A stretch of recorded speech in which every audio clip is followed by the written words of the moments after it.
Shalom, selamat malam. Saya akan membahas teori tentang gangguan otak berkaitan dengan proses belajar.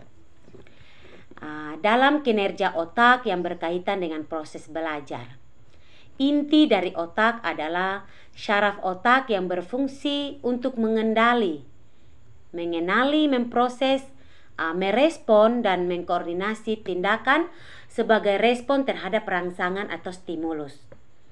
Stimulus yang kuat dapat menyebabkan sel saraf reseptor pada indera sehingga timbul arus listrik.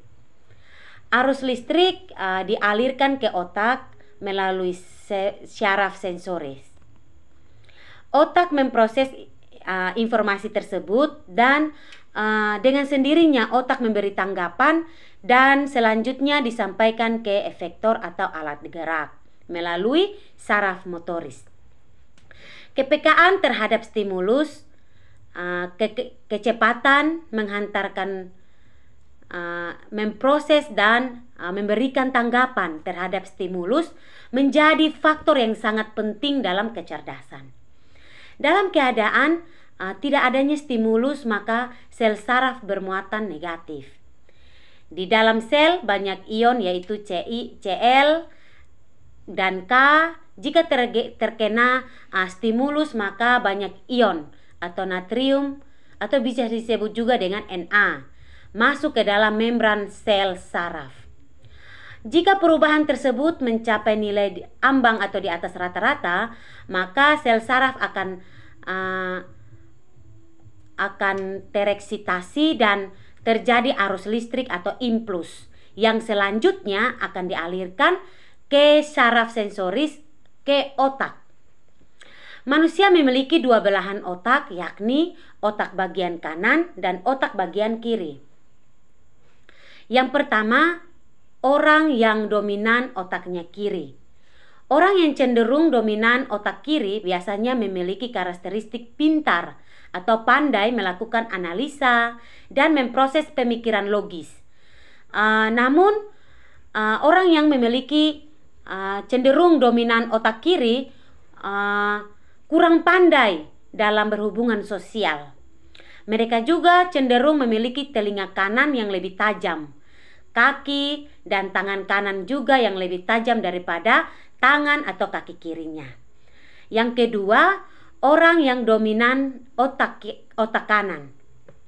Orang yang cenderung dominan otak kanan biasanya memiliki kepribadian yang pandai bergaul, namun di sini punya satu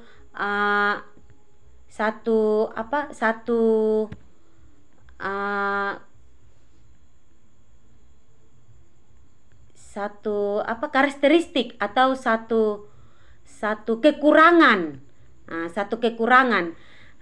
Yang di sini yang dalam kekurangannya itu yaitu